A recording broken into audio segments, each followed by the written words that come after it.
Assalamualaikum warahmatullahi wabarakatuh.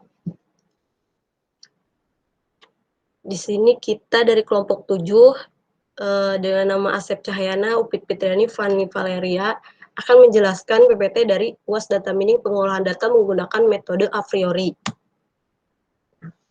Dalam daftar isi dalam PPT ini terdapat latar belakang, masalah, tujuan, metode, hasil dan pembahasan, serta ada kesimpulannya. Latar belakang, jadi a priori ini merupakan algoritma yang banyak digunakan untuk menentukan pola hubungan antara produk yang sering dibeli dalam suatu toko atau swalayan. Algoritma a priori ini akan cocok untuk diterapkan bila terdapat beberapa hubungan item yang ingin dianalisa. Terdapat masalahnya penerapan data mining menggunakan algoritma a priori dengan dataset yang diambil.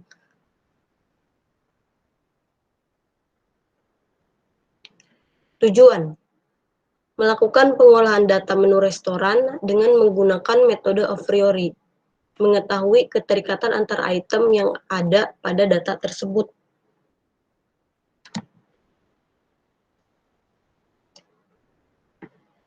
Di sini terdapat, kalau metode data dari pengolahan data menggunakan metode a priori ini, pengambilan datanya diolah dari alamat yang tertera pada PPT ini. Ini adalah sumber data. Kalau data yang diambil ini dari data tersebut. Melakukan pengolahan data dengan menggunakan metode a priori, lalu mengambil kesimpulan dari data yang telah diolah. Selanjutnya pembahasan. Di sini ini adalah data awal yang diproses menggunakan metode a priori. Dataset awal dirubah menjadi nilai rank pada atribut kuantitatif, seperti pada gambar berikut ini. Lalu data item pada tabel kemudian dipisahkan dan dihitung supportnya, seperti pada tabel di bawah ini. Nah, item dengan nilai support kurang dari 50% dihapus dari tabel, sehingga menjadi tabel F1. Nah, di sini nilai yang dihapus ialah baris dengan nilai support 5. Ini C1, F1 dengan item sebagai berikut, support F1 dengan item sebagai berikut dengan support. Selanjutnya, dari data F1 tadi yang dilakukan penggabungan dengan masing-masing item sehingga menjadi tabel C2. Nah, seperti gambar berikut ini. Seperti gambar di sini. Nah, pada tabel SC2 ini dihitung kembali nilai supportnya. Ini dengan chicken tikka balti host white wine 75 dengan support 5. AAAB ini dari data F1 melakukan penggabungan dengan masing-masing item sehingga menjadi tabel C2 ini.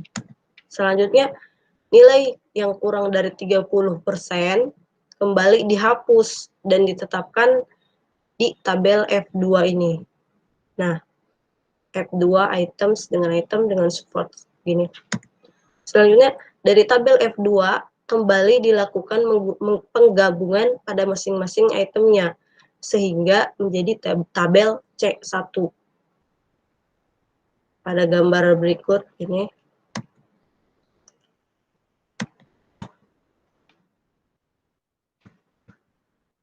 Dari tabel C1 didapatkan 4 rule seperti pada keempat rule tersebut dihitung nilai supportnya.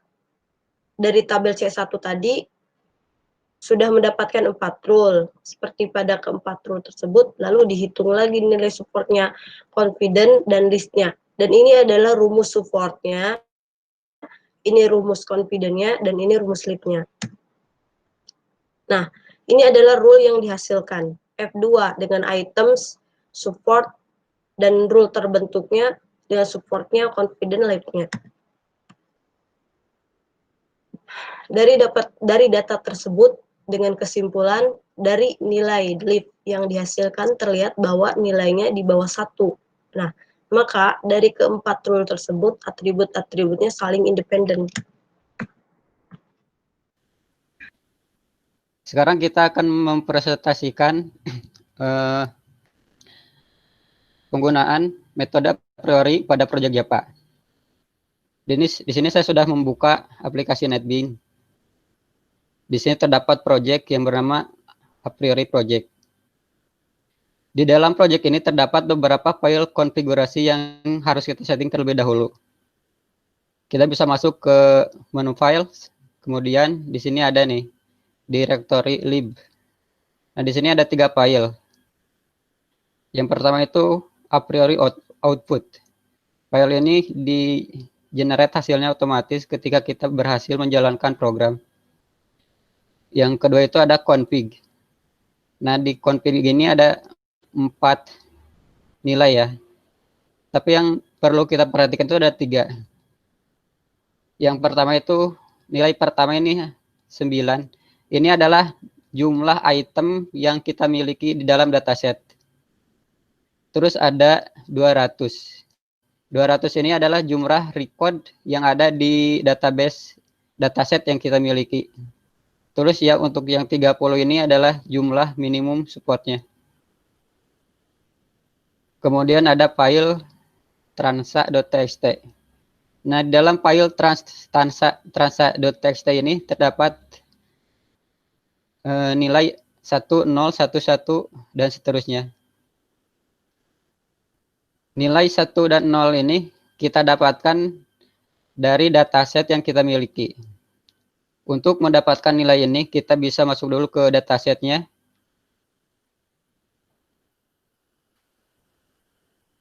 Nah, di sini saya punya dataset. Di sini ada beberapa atribut. Ada atribut pertama, kedua, ketiga, dan seterusnya. Namun yang akan saya pakai dalam demo ini adalah yang plain rest, chicken, dan seterusnya sampai ke sini nih, ke yang kolom J. Nah, untuk mendapatkan nilai 110 itu, di sini ada 1011. Jadi di sini 1 itu artinya di kolom yang di record yang pertama ini ada terdapat 1 plain rice. Terus kalau Buna cek kan tidak ada. Nah, ini di sini kan ada nih nama-nama variabel. Jadi nama-nama variabel ini kita dapatkan dari semua item yang ada di dataset ini. Jadi kita ini kan misalkan di sini kita punya Buna chicken, terus chicken tikka, balti host wife, wine 75, terus ada cherry, ada korma live. Nah, ini semuanya kita masukin ke sini. Semuanya kita masukin ke sini secara berurutan. Kemudian kita cek dalam satu record ini yang itemnya itu adanya itu apa aja. Misalkan di sini kita ada plain rice. Maka di sini kita isi nilainya 1. Terus di sini ada Buna chicken. Di sini dicek. Nah, ini ada Buna chicken 2. Buna chicken. Nah, ini harusnya 1 ya di sini ya. Ada special rate dan curry dan seterusnya. Untuk mendapatkan nilai ini agar mudah, kita bisa menggunakan formula di Excel. Sama dengan conif, terus kita blok dari awal sampai ke kolom Y. Udah itu koma, terus kita klik di sini. Habis itu enter. Nah, setelah itu kita ke sini lagi. Pada kolom ini kita rubah nih, yang L1-nya ini kasih tanda dolar. Nah, udah gini, tinggal di drag aja ke bawah. Nah, sampai ke sini.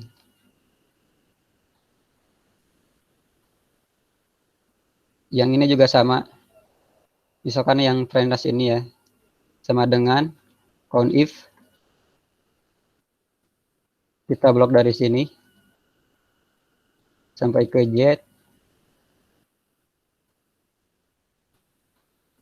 koma, klik di sininya, enter. Kemudian kita kasih tanda dolar.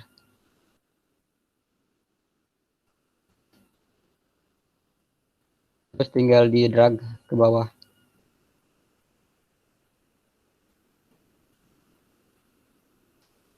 Nah, kalau misalkan udah semuanya, setiap nilai yang 1111 kayak gini, ini harus dimasukin ke sini nih.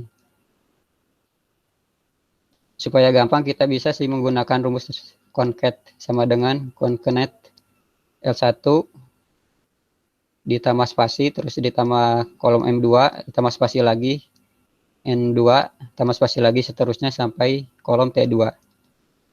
Kalau misalkan ini udah didapatkan, kita tinggal di copy aja ini ke bawah, di copy semuanya.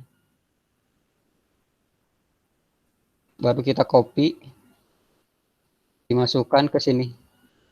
Nah, ini dimasukkan ke sini. Dipaste aja di sini.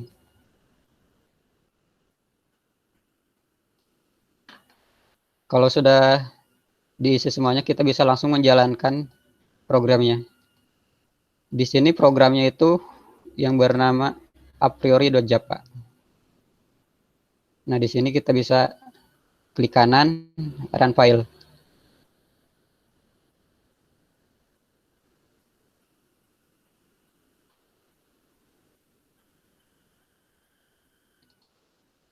Di sini kita langsung tekan enter aja. Nah, di sini juga tekan enter. Maka di sini terlihat hasilnya. Terdapat 2 frekuensi item dataset. Ini frekuensi yang pertama dan ini frekuensi yang kedua.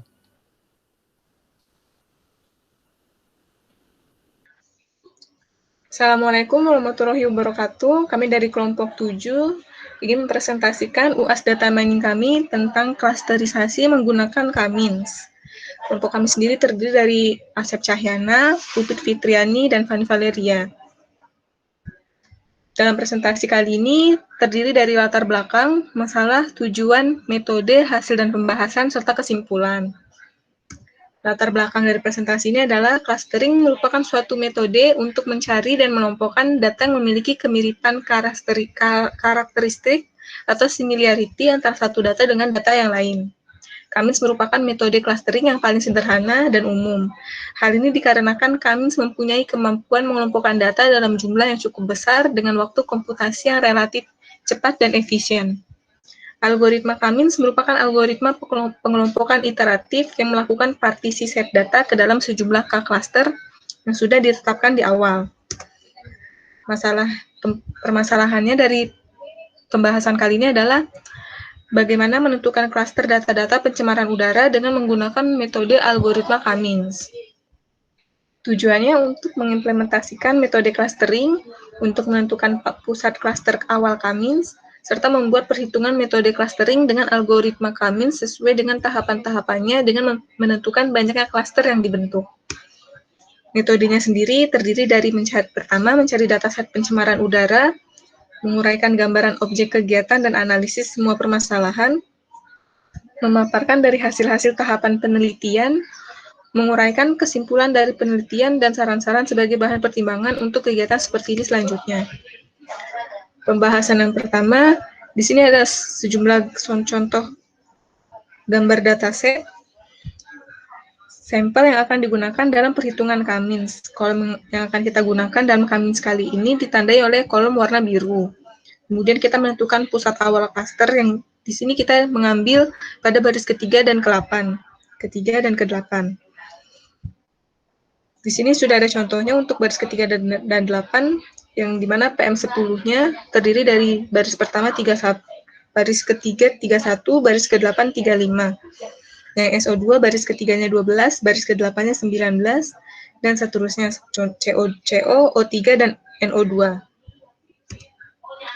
Kemudian kita melakukan penghitungan jarak antara data dengan pusat awal klaster dengan menggunakan persamaan Euclidean distance.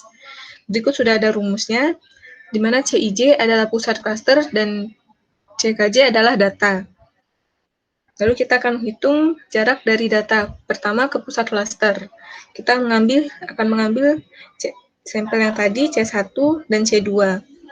Lalu untuk yang pertama, kita akan menghitung 31 dikurangi 24. Di sini 31 diambil dari C1 yang PM10 dan 24-nya diambil dari baris pertama PM10 yang ada pada baris pertama. Begitu juga dengan yang 12, 23, 22 yang akan dikurangi dengan baris pertama. PM10, SO2, CO, O3, dan NO2. Begitu juga dengan C2.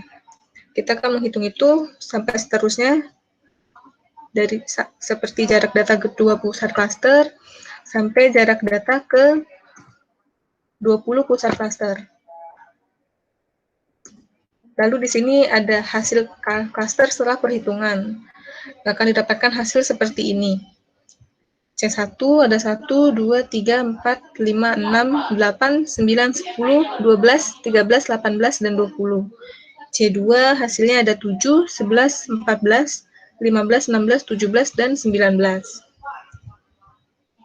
Lalu kita akan menentukan pusat klaster baru dalam penghitungan seperti ini. Seperti berikut, C1 dan C2. Berikut adalah contoh hasil klaster pusat baru, di mana C1 44,46, 13,92, 23,38, 47,23, 3,61, dan C2 sebagai berikut. Berikut adalah gambar pada permodelan Cummins pada Orange. Dan ini adalah hasil clustering pada Orange pada atribut PM10 dan O3. Kesimpulan dari presentasi kali ini merupakan adalah hasil klaster yang didapat pada algoritma Cummins memperlihatkan hubungan pada PM10 dan O3. Dari hasil clustering diperoleh dua kelompok klaster dengan karakter klaster pertama adalah kelompok PM10 dan kelompok kedua adalah O3. Berikut sekian presentasi dari kelompok kami. Terima kasih. Untuk mengimplementasikan Cummins dalam dataset, di sini dipakai aplikasi Orange. Di sini saya sudah membuat sebuah file. Di dalam file ini kita bisa memasukkan dataset yang kita mau diolah. Di mana saya memasukkan data yang bernama raw dataset. Open. Yang satu lagi, ini dataset 1000. Nah, di dalam dataset ini terdapat beberapa atribut. Yang pertama itu wilayah, PM10, SO2, CO2, 03, NO2, max, dan lain-lain. Nah, untuk masing-masing atribut ini, kita bisa menentukan role-nya itu. Yang pertama ini saya memasukkan data time itu sebagai meta. Artinya, atribut ini hanya dipakai sebagai keterangan aja untuk mempermudah dalam mengenali data yang nantinya kita peroleh. Terus untuk yang PM10 di sini saya memasukkan role fitur. Artinya atribut ini nanti akan dipakai dalam pengolahan datasetnya. Nah, di sini yang memakai role fitur itu ada sekitar 1 2 3 4 5 atribut. Sedangkan untuk atribut max dan critical di sini dipakai atribut role. Skip ya, yang artinya itu ini dilewatkan, dimasukkan dalam pengolahan data. Nah, kalau misalkan sudah, di sini kita tekan apply. Terus close. Nah, dari data ini kita masukkan ke dalam Cummins. Nah, di sini terdapat dua pilihan. Pertama itu ada fixed, di mana ini terdapat 3 ya. Nah, kalau misalkan kita memilih fixed ini berarti kita menentukan 3 klaster yang akan terbentuk. Sedangkan untuk yang di bawahnya yang from ini terdapat 2 sampai 8, di mana nanti dataset yang kita olah itu akan secara otomatis dibaca berapa jumlah klasternya, minimal 2 dan yang terbesar itu 8. Nah, di sini terlihat juga ada 1000 sampai 1000. Ini adalah jumlah record yang masuk dan keluar dari Cummins ini. Kemudian di sini ada data table. Di dalam data table ini kita dapat melihat atribut-atribut apa aja yang ada di sini beserta isi-isinya.